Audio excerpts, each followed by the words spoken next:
Welcome to the CERIAS seminar for November 18th, 2009. It's my pleasure to introduce Professor Gerome Miklau, who joins us from the University of Massachusetts. Dr. Miklau, 4 years back, obtained his PhD from the University of Washington, working with Dan Sushu, and actually at one point was working on a joint project with some of us here at Purdue. Among other things, Professor Miklau has the distinction of being the first winner of the ACM Sigma Dissertation Award. So we're very honored to have him here with us, and we'll hear about his new work going on in analyzing private network data. Thanks, Chris.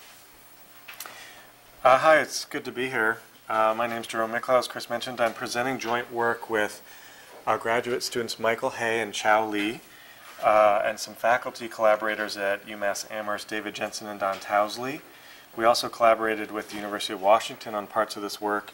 Vibha Rastogi and Dan Sushu are our collaborators there. Please stop me at any time to ask questions. Don't be shy about that.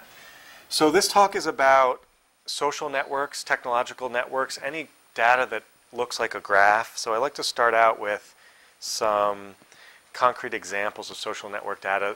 The graph that you see here is a very famous social network. It's commonly called Zachary's Karate Club. If you've read the social network literature at all, you may have encountered this graph. It was data collected by a sociologist named Zachary, who went around to every member of the karate club and asked each member who they were friends with and drew this graph to study the formation of communities and how community formation evolved over time. So it's a rather small social network, but an important one that people are still using as a kind of base case for algorithms that they study. This is another social network, one that's a little more sensitive since privacy is the focus of this talk. This is a social graph based on romantic connections amongst high school students.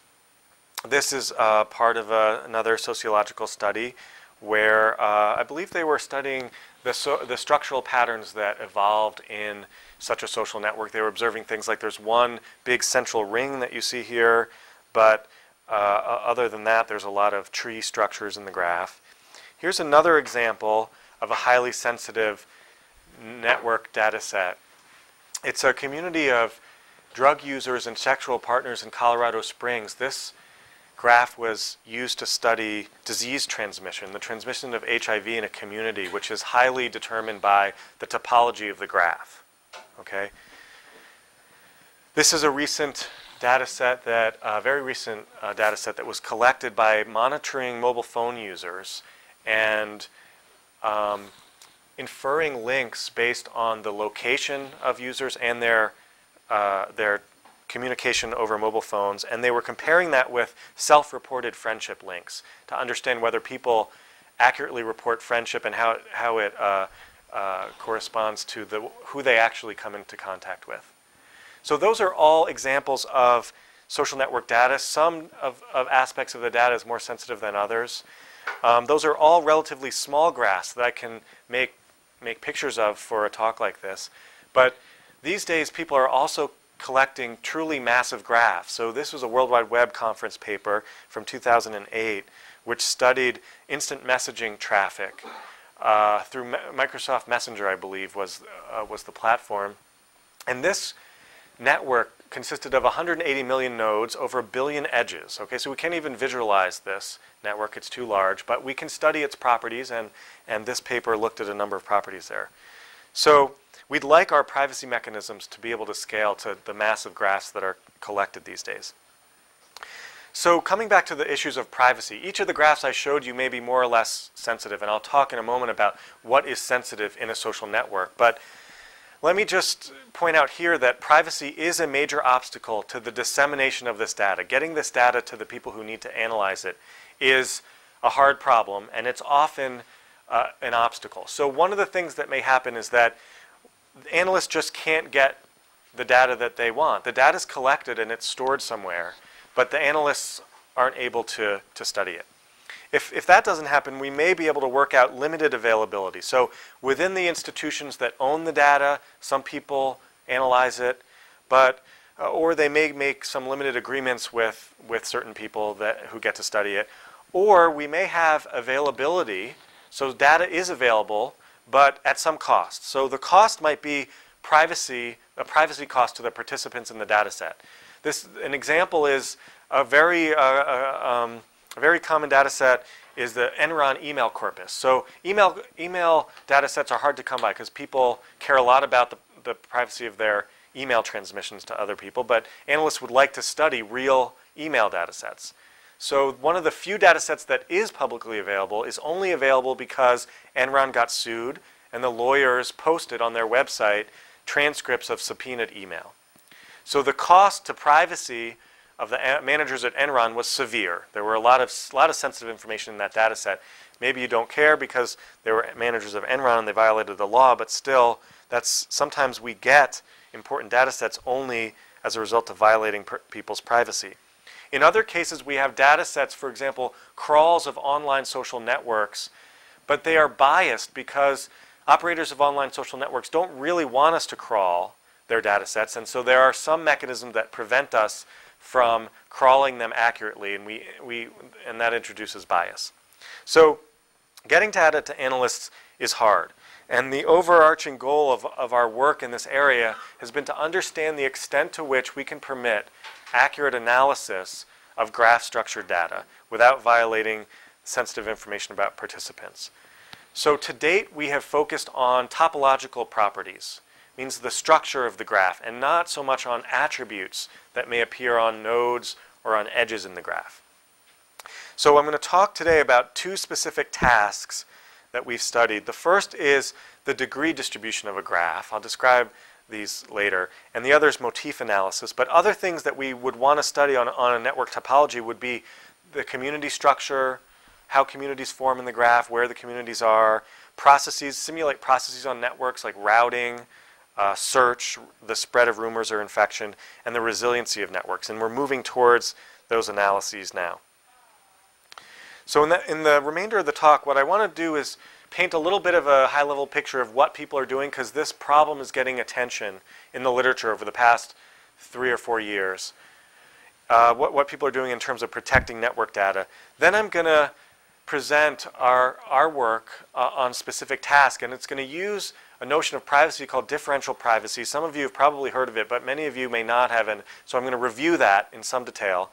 And then I'll present the main technical chunk of the talk is on the estimation of degree distribution. Then I'll quickly go through some details about motif analysis and wrap up. Again, please stop me at any time if you have questions. So here's a toy example of a graph, and we see that there's a node table. The node table is kind of the classical form of data that we've thought about protecting before.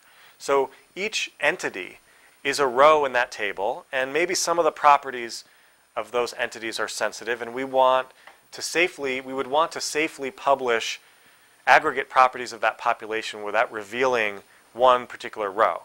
Now, when we have a graph, we also have an edge table, and the edges are also sensitive information. So an identified edge in a social network may be a sensitive fact that we need to protect. The fact that Alice talked to Bob can be sensitive in some of the networks I showed you earlier in the talk.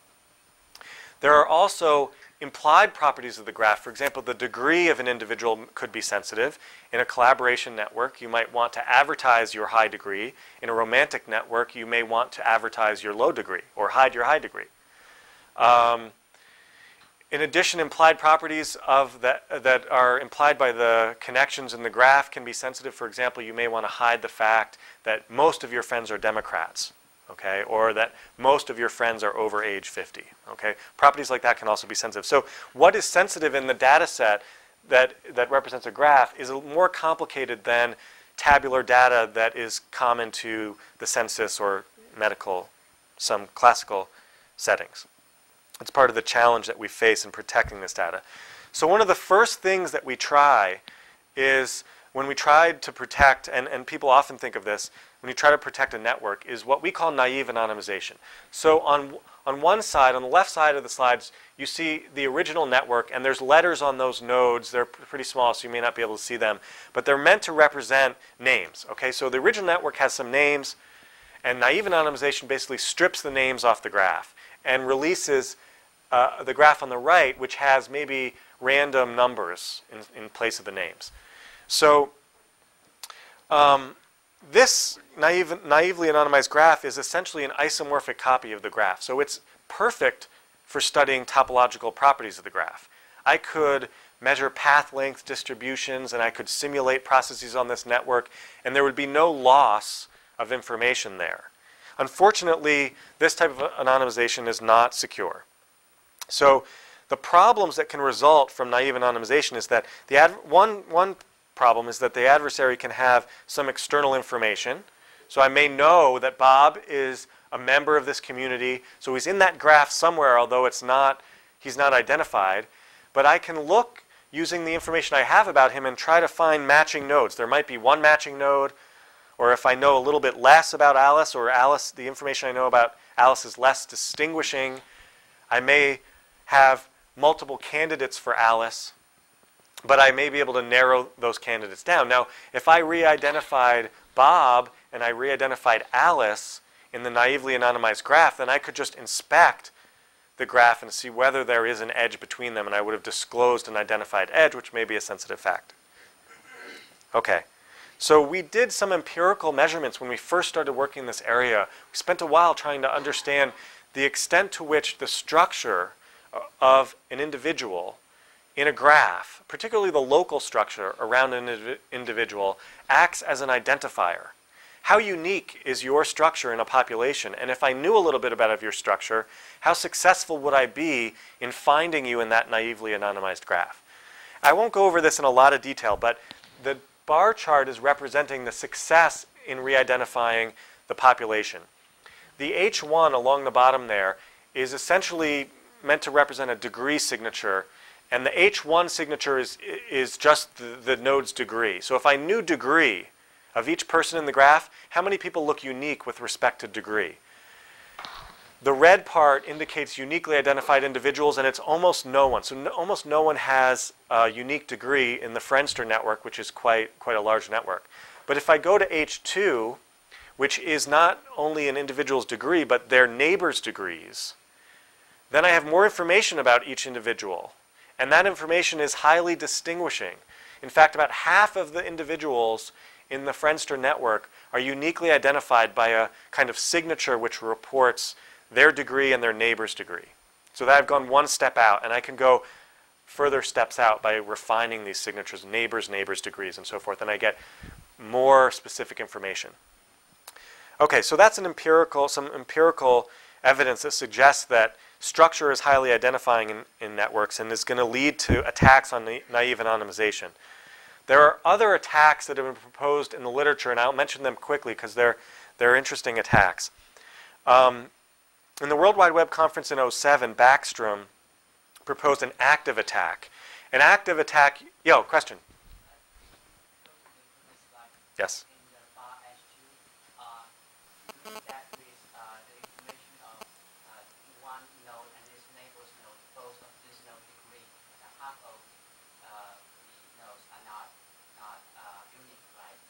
Half of them are uniquely identified. The other half may only be identified, you can sort of identify more than one possible match for those individuals. And those colors, I didn't explain this that carefully, but those colors are representing the size of the set of candidates that you get when you try to match that individual. So the yellow is a portion of the population that ends up being identified to within 5 or 10 candidates.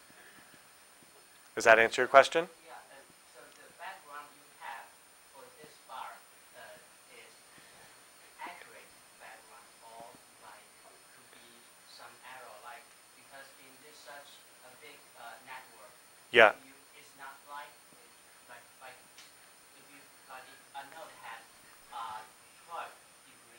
Yeah. It's not likely you just know it has 12 degree. Maybe you know that its degree is around maybe 9 to 15. Yeah, that's a very good point. So the speaker is pointing out, the question is pointing out that our information may not be precise. I mean, oftentimes the background information that you have could have some errors in it. So if I go back to, did I skip over this? In this example, you may ask, what do I mean by saying that Bob has 8 neighbors? Do I mean Bob has exactly 8 neighbors and no other neighbors? Or do I mean that I know that Bob has these 8 neighbors and there may be more neighbors? That's an example of having some approximate knowledge. And we studied that, and I'm not presenting that in this talk, the results, but we did look at the difference between the success in identifying people, and it does have an impact. So you will be less successful with approximate knowledge, and it's a good point.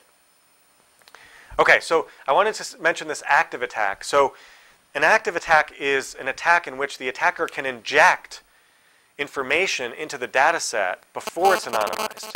So think of an online social network in which you can create new identities, and you can even create edges between identities. And the attacker will therefore modify the graph, and then it will be naively anonymized, and then the attacker will do some inference on the resulting graph. So what they proposed was an attack in which they create a small set of identities, the blue nodes, and they wire them randomly together. They just create a small random graph there in the data set, and then they choose 2 targets, the orange nodes, and the goal of the attack is to identify whether those 2 nodes are connected. And so they wire that funny subgraph, the blue subgraph, to those 2 orange nodes. Then the anonymization takes place. So they strip all the names off and they publish this isomorphic copy. And then the attacker's challenge is to find the blue subgraph in the graph. And then using that subgraph, they just go to the orange nodes and inspect whether they're connected.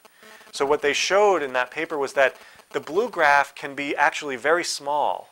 You don't need a lot of blue nodes. If you just wire them together randomly, with high probability you will be able to find that blue subgraph in the much larger graph. And furthermore, there's some subtleties like you'd like to be able to do that and not get detected by anyone who's trying to stop you. So you can look at that paper. Another more recent paper was a kind of global attack in which one big network, I think it was a network derived from Twitter, was assumed naively anonymized, and then the background knowledge that was used was a network derived from Flickr, a different social network with some overlap in the participation. And that was assumed to be an identified network, and then they try to run an attack where they kind of do an overlay of the 2 networks to re-identify individuals. Okay, so I'm just going over those briefly to give you some idea of the subtleties of what can happen. So, naive anonymization, the big picture point is naive anonymization has a lot of flaws, and it's not a safe method for protecting networks. So people have been trying to do better things. One theme of the work has been to create similarity in the structure of the nodes in the network. So that Sigmod 08 paper tried to bin degrees and make every different degree that occurs in the graph have at least k other people that share that degree. And it provided some resistance to an attacker who has degree-based knowledge. Other people have tried randomizing edges in the graph.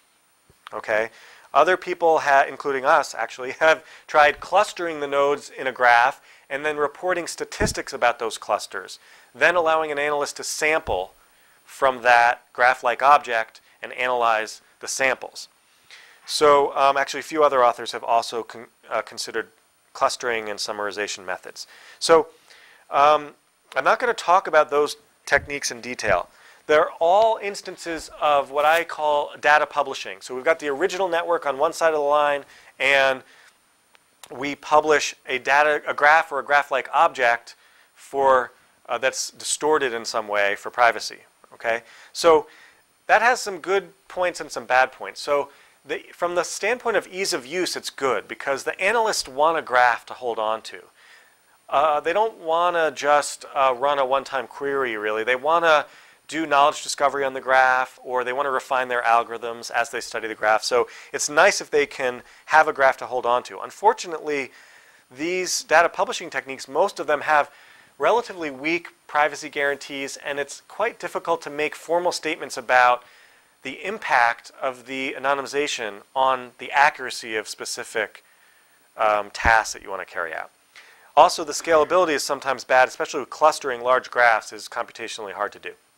So what I'm going to talk about today is a shift in techniques that we've done since our VLDB-08 paper. We've been looking at output perturbation techniques, where instead of publishing a graph, you, as the data owner, receive queries and respond to queries with noisy answers.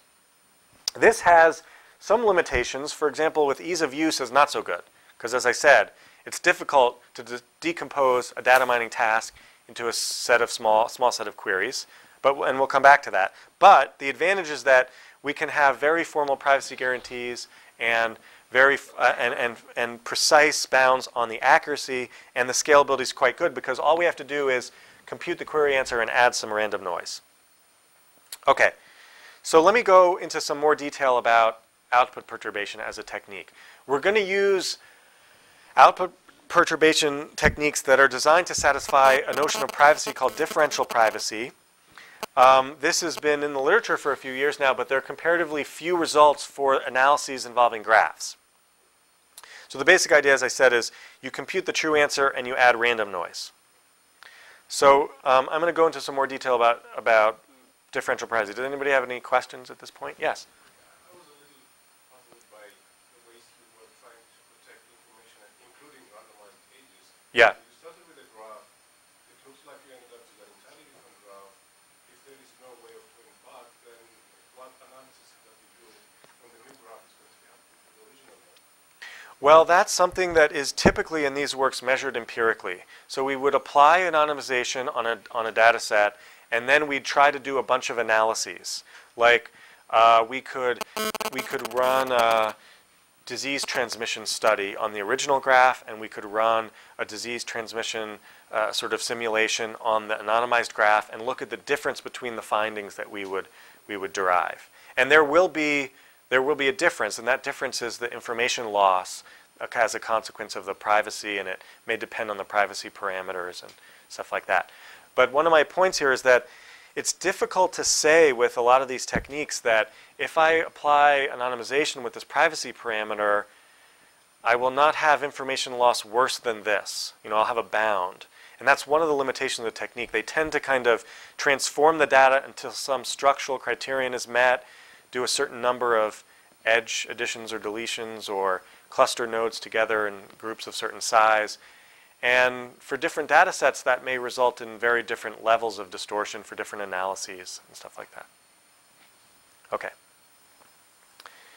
So I'm going to move on to differential privacy. So the intuition behind differential privacy is that the output of a differentially private algorithm will be indistinguishable whether or not a specific sensitive fact is present in the database. So if you're worried about disclosing your sensitive fact, you have the assurance that the answers that the mechanism is providing will not reveal anything because they're statistically indistinguishable. So the idea here, imagine we have a query and we think about numerical queries, so like a counting query that's going to count the number of nodes with degree 3. And imagine for the moment that our sensitive fact is the edge between Dave and Ed. I'm just worried about protecting that edge, disclosing that edge. So I can imagine another data set where I remove that edge completely. Well, now my mechanism needs to give an answer to the same query for that data set, and the intuition or the basic idea behind differential privacy is that these two answers will be statistically indistinguishable. So in the first case, on this toy example graph, the true answer to the query is 0. And I add noise and I get some answer P. On this other data set, which is called a neighbor because it differs only by one edge, the true answer is 2. I add some random noise to that and I get the answer Q. So we want these to be indistinguishable outputs, and in that way we have a guarantee that we've protected the existence of this one edge. All right? In fact, we want the output to be indistinguishable across any addition or removal of an edge. So the formal definition is shown here. An algorithm that satisfies differential privacy has to be a randomized algorithm. And it provides epsilon differential privacy if, for all pairs of neighboring graphs, graphs that differ in one edge, and any set of outputs, the probability of getting the output S on one of the neighbors, that probability is close to getting that output on the other neighbor, which results from removing an edge. And it's close. What I mean by saying these probabilities are close, they're close by this factor e to the epsilon.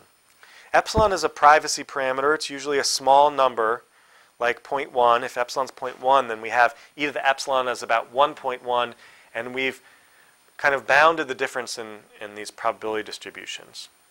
If we lower epsilon, make that number smaller, we bring the probability distributions together, we require that they are closer, and we enforce stronger privacy. Okay, so that's a formal definition. I'll give you some examples. Well, actually, no, I'm going to talk about the mechanism. So that's a definition, that's a privacy notion that is persuasive because it allows this intuitive notion of opting out of the database. It should provide almost as good privacy, subject to the privacy parameters, as if you weren't in the database at all. And it doesn't make any assumptions about the power of the adversary or their background knowledge. So in addition to this definition, the original work also provided a construction which satisfies differential privacy. So a way of designing algorithms, a way of answering queries that satisfies differential privacy. So here's the basic idea. We compute the true answer, which is Q, evaluated on our data set or our graph, G, and we add a random sample from a special distribution. It's the Laplace distribution. It's a symmetric exponential distribution. Its mean of the Laplace is 0, so that the mean of the output is the true answer. But there's some variance around that output, which is controlled by this B parameter. So let me show you an example. When on the last slide, I had this sample query, number of nodes with degree 3. The true answer to the query was 0. So if I'm going to output an answer, I'm going to add random noise, and I'm going to draw a sample from that red line on the left. It's centered around 0, and it's got some variance, right? Now, if I am instead answering the same query over the neighboring data set, for which the true answer was 2, then I would be sampling an answer from that gray line. And the definition of differential privacy says that those distributions can't be too different. And I'm worried about the maximum difference. The maximum difference is indicated by that yellow line on those graphs. The probability of answering 2 on the first database is rather low. It's the red point. The probability of answering 2 on the other database is rather high. That's the difference. That needs to be bounded, subject to my privacy parameter epsilon. If that yellow line on the left is too big, it's bigger than I want it to be, that's a kind of policy decision about how big I should allow that to be, then I'll change the scale of the Laplace distribution. The Laplace 1 distribution will go to a Laplace 2 distribution. That means that the distribution's fatter, there's more error introduced, but that yellow maximum difference between the distributions has been reduced. And so we provide more privacy by increasing the scale of the Laplace distribution. In fact, what we need to scale the noise to is these two parameters. The privacy parameters in the denominator. So if it's a tenth, then we multiply the scale by 10. But in addition, we have this measure called the sensitivity of the query. The sensitivity of the query measures how much the answer can change, answer to my query can change over neighboring databases. It's basically how much I might have to move the distributions, they might have to slide over neighboring databases. So I'll define that formally. The sensitivity of a query, it's a property of a query. It has nothing to do with the particular database, particular graph I'm looking at. It's a static property of the query, which is defined to be the maximum difference over any two neighboring graphs in the value of the query. Okay, so let me make this concrete. We've got a query like the degree that asks for the degree of a node A, some identified node. I say, what is its degree? Sensitivity of that query is 1. Why? If I add an edge to a graph, I change 2 degrees, each by 1. Well, one of them could be the node A, and that degree would go up by 1. But I could never add an edge and cause A's degree to go up by more than 1, or delete an edge and cause it to go down by more than 1. So the sensitivity is 1, and I would compute the true answer to that query, which is 4, and I'd add a random sample drawn from a Laplace distribution with scale 2. If I think about another type of query, a count query, which counts the number of nodes with degree I, some degree I, sensitivity of this query is actually 2. So if I add an edge to a graph, again, I change 2 degrees, each by 1. Well, in the worst case, I could have added an edge to 2 degree 5 nodes. Both of those nodes become degree 6. So how many nodes have degree 5 after I add that edge? 2 fewer, because 2 of them now have degree 6. So the sensitivity is 2, and then I add correspondingly more noise to that query answer. So I need to understand the sensitivity of the queries that I'm going to answer under differential privacy. Oftentimes that's not too hard, but it's something you have to prove. You have to think about it and prove this is the sensitivity, worst case change in my query answer over 2 neighboring databases. And then we know how to calibrate the noise for that query. So to a first approximation, what happens is that if we are interested in answering queries that have low sensitivity, then we can add low noise and get accurate answers out. If we want to try to answer high sensitivity queries, we have to add high noise, and we get noisy answers that aren't so useful. So there's one more wrinkle, actually 2 more wrinkles I have to tell you about. If I want to ask more than one query of a differentially private interface, I can do that.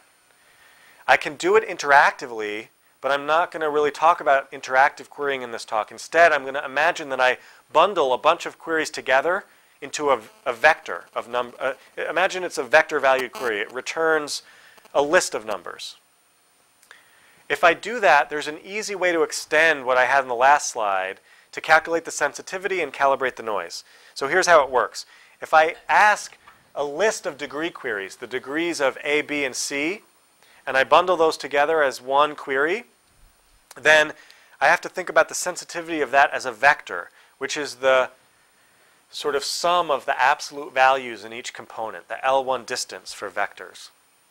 So if I ask for the degree of A, B, and C, the sensitivity goes up to 2, because if I add an edge, remember I changed the degree of 2 nodes, and I might have added the edge between A and B, and then A's degree goes up by 1 and B's degree goes up by 1. But I could never change more than 2 degrees by 1, so the sensitivity is 2. So I'll compute the true answer, which might be a vector 141, and then I add independent Laplace noise to each component. That's the slight extension of what was on the last slide. I can answer a set of queries this way. It turns out that the count query sensitivity goes up to 4, but it's independent of the length of that vector, so it's still a constant that's relatively low. Okay, the last wrinkle is that differential privacy, as I've described it, is it's calibrating the noise to protect the addition or deletion of edges to the graph, single edges. And I've given you enough examples, I think, earlier in the talk to point out that the sensitive information in a social network is not necessarily a single edge. It may be a node's degree or certain patterns of edges that exist that we may want to hide. So what we're working with is a notion that we call k-edge epsilon differential privacy. It requires that the algorithm output be indistinguishable whether or not any set of k-edges is added or removed from the graph. It's a simple extension to the one-edge case. You could argue that for privacy you would really like to have node epsilon differential privacy. That might be the firmest standard for security, but I think that that is going to destroy a lot of properties of the graph. It's going to introduce too much noise, and k-edge differential privacy can do a pretty good job if you turn k up to numbers that approach the maximum degree in the graph. Okay, so ask me about that later if you want to talk a little bit more about that setup. Okay, so that was differential privacy. It's a technical definition. I had to go through the technical stuff to make our contributions understandable. All right, so now our task is study the degree distribution of a graph, the degree or the degree sequence. The degree sequence is the list of degrees that occur in a graph.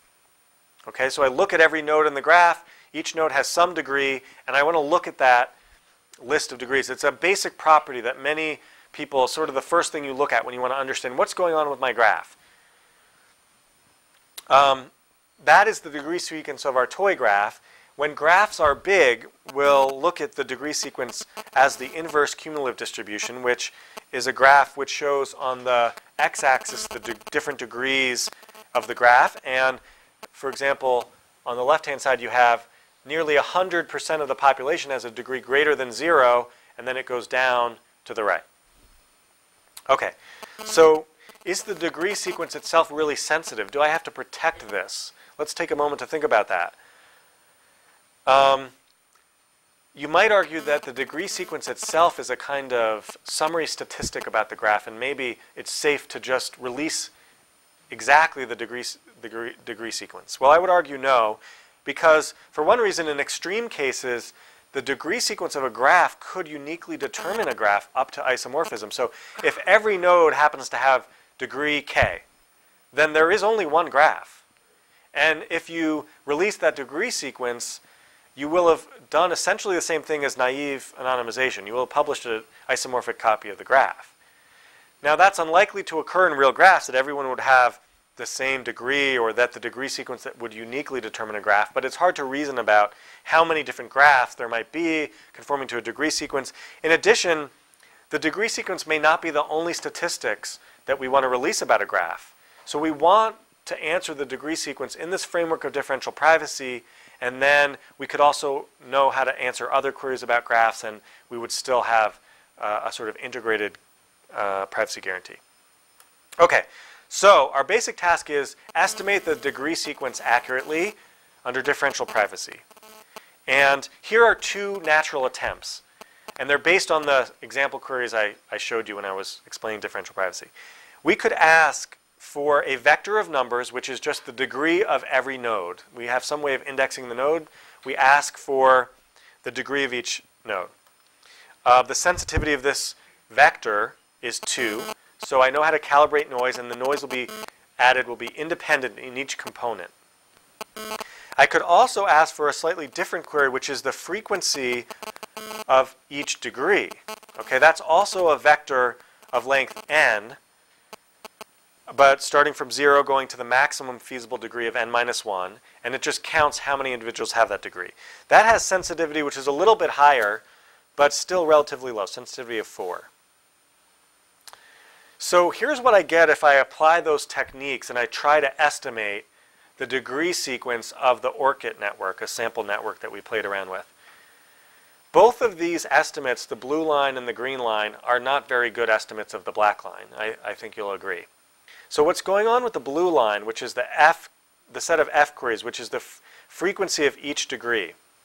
In a social network, what happens is that you've got, in ORCID has like on the order of a few million nodes. The maximum degree in most social networks is much lower than n. Because if you think about the social networks that you may participate in Facebook has 100 million users, but there aren't many people with degrees higher than a few thousand. Okay? So if I sample counts of all the degrees, what I have is this enormous part of the sequence which is asking for how many people have degree 100 million and 100 million minus 1 and all of these. And the answer is 0 in all of these cases, but I'm adding random noise. Sometimes I get a negative number, and I could round that to 0, but sometimes I get a positive number, and then it looks like I have one person in my data set with degree 100 million. In fact, when there's so many of those observations that it looks like there's a lot of people with really high degrees. And that blue line that you see is measuring that. The percentage of the population with degree greater than 500 is still 100. Okay? Now, there's a different problem with the green line, which is the D query, which asks for each person's degree, and that is that there's a lot of common low degree nodes, and those sometimes get randomly perturbed beneath 0 and get rounded to 0, so there's a lot of zeros, and that's why the green line starts lower than 100%. Okay, so here's our innovation. It seems like a simple trick, but it turns out to be kind of a deeper technique. So instead of asking the D query, I'll compare it to the D query. We ask for the degree of each node. We actually don't care about the association between people and their degrees. We just want a multiset of the degrees that occur in the graph. So any permutation of those numbers is fine to return to us as an analyst. In fact, the permutation that we'll choose is the permutation which ranks the degrees. So I start with the lowest degree in the list and I go up to the highest degree. I'm going to add random noise to that query, but I'm going to ask for the query in ranked order. It turns out, and you have to think about this a little bit, and I won't prove it to you, but it's not too hard to see that the sensitivity, even if you sort the list, doesn't change. It's still the same sensitivity, which means the same noise will be added.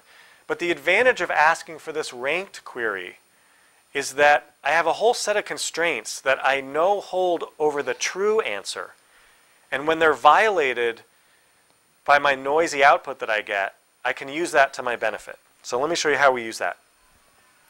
This is a toy example, and I'm displaying the degree sequence a little bit differently here.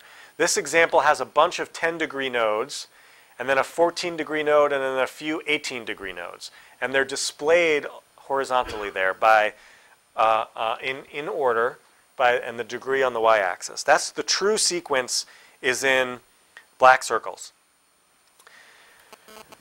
The random output I get is going to add independent noise to each of those degrees. So instead of getting 10 across all those first degrees, I'm going to get the green dots, which are slightly higher than 10, slightly lower than 10. And then I'm going to get some other values. So this is a little strange because it violates the sort constraint. A sorted list is non-decreasing. It can be flat, but it can't go down, right?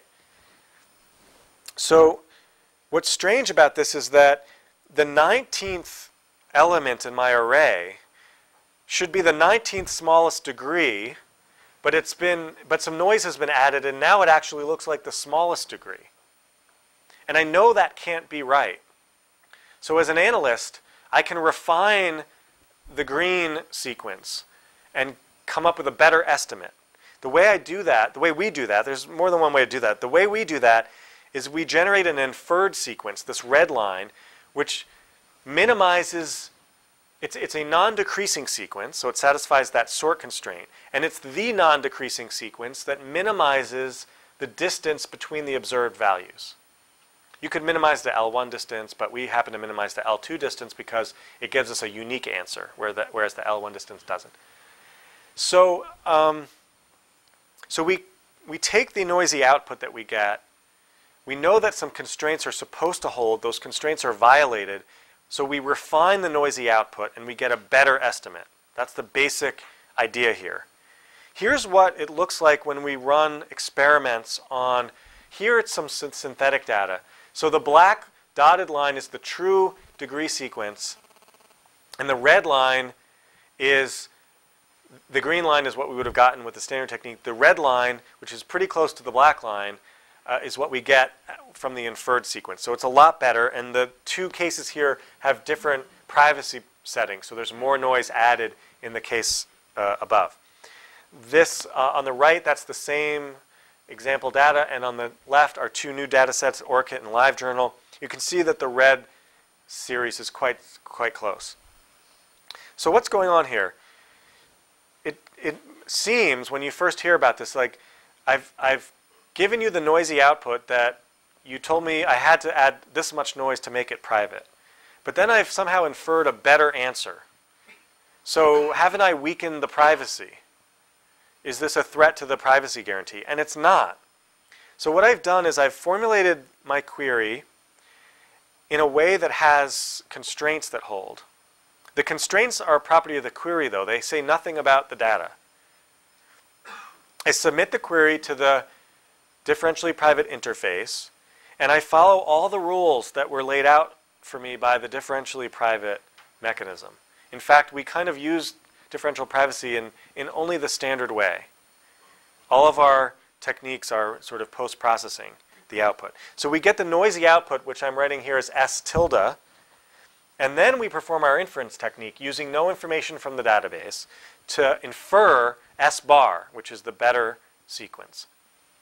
So this is my argument for why it doesn't weaken privacy.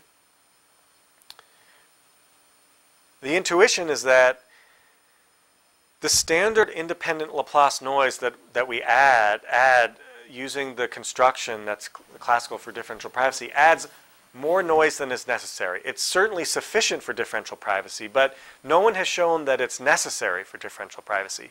And what these results show is that it's not necessary. It's more noise than we need. So by using inference, we're in some sense adding noise where the noise needs to be. The sorting trick, in some subtle way, capitalizes on the fact that the sorted sequence I'm asking for can only change in certain parts. So if I add an edge to a graph, remember that I change 2 degrees each by 1. But in the sorted list, if there's a bunch of 10-degree nodes, I can never change the fact that the 10th node in that list is 10. I could change the ones at the tail of that common sequence and at the end, and I could change these other ones, but I can't change those ones in the middle, so I can get away with adding less noise there. That's the intuition. I mean, making that, realizing that is tricky, because if you add a different noise distribution, you have to still prove that the differential privacy holds. So we tried to represent the noise that we add to the inferred sequence can be seen as some random sequence produced from the original input, but it seems very difficult to describe that probability distribution directly, and our inference step kind of gets around that.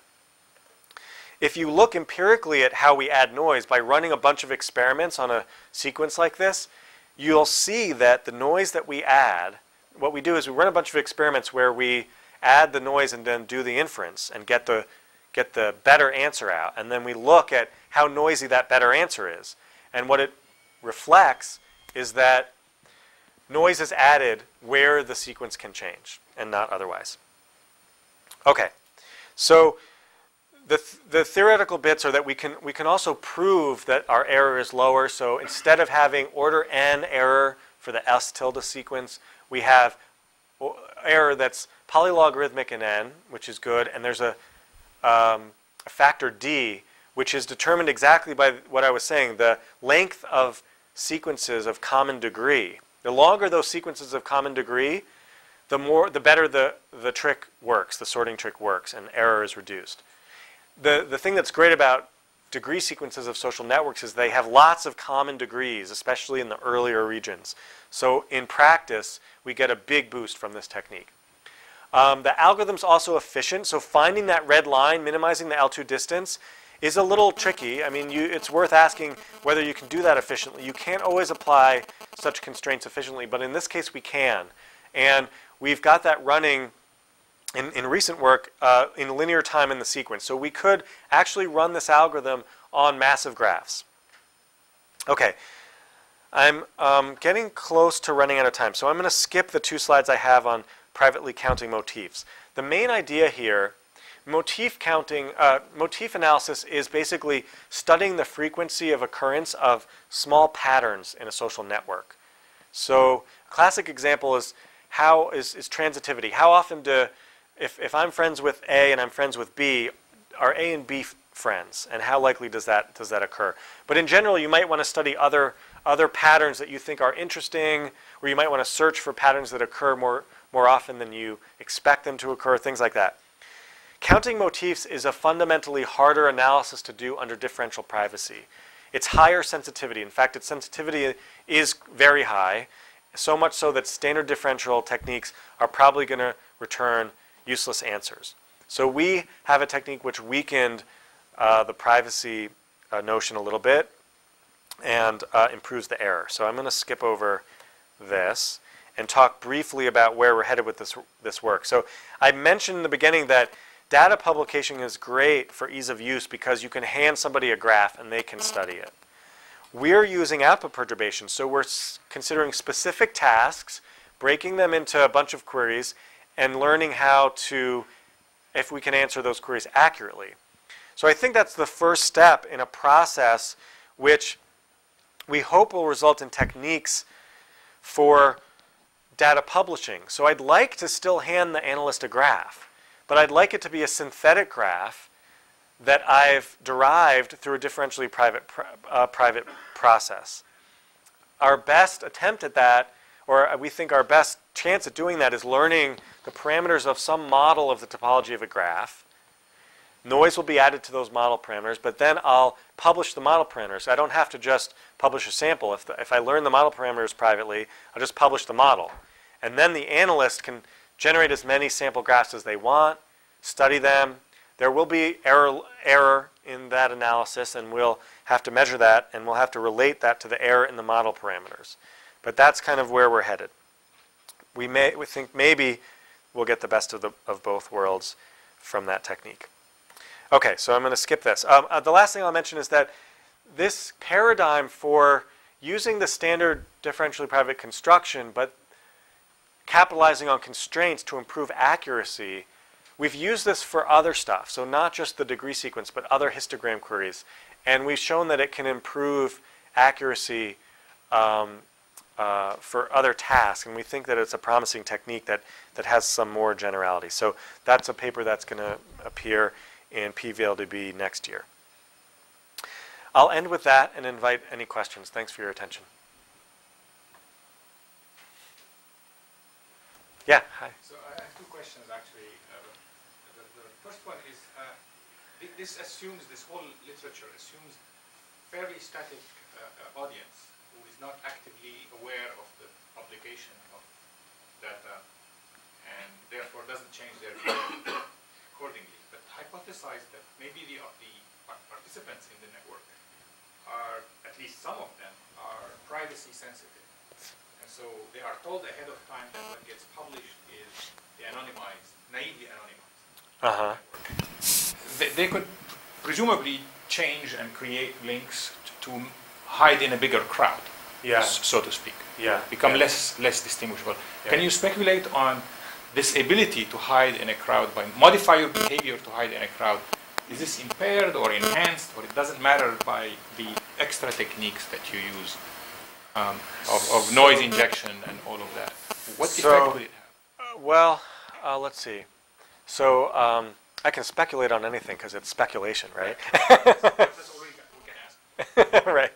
So, so I think with our techniques, it would be very difficult to mount a re-identification attack based on structure. I mean, so we're not publishing a graph right now. We're just publishing a degree distribution right now. But if we carry forth the work and publish synthetic networks, those should be, you know, if I'm satisfying K epsilon differential privacy, then I'm publishing results that are insensitive to any addition or deletion of up to K edges. So that's one point to make. I mean, the other point is that, I mean, I guess a lot of the anonymization techniques are trying to distort the graph to create structural similarity. I guess what you're pointing out is that you could do this as a participant in the network. Self-defense. Right? Yeah, as a means of self-defense. And no matter what you publish, I mean, I'm not assuming naive. It could be degree sequence. yeah, It could be suitably modified. Yeah, I think that, I mean, I think that we'd like to be able to guarantee that, you know, a user that's not necessary. And I think it's not necessary if there's this wrinkle here about K edge differential privacy. So the fact is that if for a fixed K, I'm offering a different protection to low degree nodes than I'm offering to high degree nodes, because the degree of low degree node should be completely sort of obscured by under K edge differential privacy. And this is a bit of a departure from the standard setting, but I don't see a way around it. So I still think that, I mean, actually we did some experiments which show that the maximum degree in a graph is so low that you can turn that K parameter up to nearly the maximum degree and still get accurate degree sequences out, which is somewhat surprising. So you can get almost node level protection even for the highest degrees. I mean, you know, at some point you have to argue about whether it's reasonable to try to protect outliers. hubs, you know, the very highest degree nodes in a graph, some people can argue sort of everyone knows who they are. I mean, maybe a significant percentage of the people connect to them in the population. So how can they be hidden? And so you can make, these are more sociological arguments about what privacy standards are okay in the population, but I don't know. So I've speculated broadly in response to your question. Sorry if I didn't answer it. So did you have another question? Or? Well, I was going to ask you also whether there's any literature over that takes snapshots over time and it makes inferences based on that. Yeah. For example, that you could have someone who is so wildly difficult that from one snapshot to the next they've lost so many friends that you can say, oh, this has got to be Joe right there. Right, right. Yeah, there are subtleties there. Yeah, in fact, some of your collaborators here at Purdue have done some initial work in the framework of k-anonymity on these sequential releases of data, and there are subtleties there. I think the differentially private model is robust to some formulations of problems like that. So, I mean, if you're worried about a single edges, I mean, you can let your database evolve and continue to ask questions, and noise is added, and it should protect edges, even edges that are changing. I mean, of course, you run into the problems that your privacy budget gets exhausted, potentially, under differential privacy. So eventually, you have to stop asking questions where the noise is just, noise keeps increasing. Yeah. Any other questions?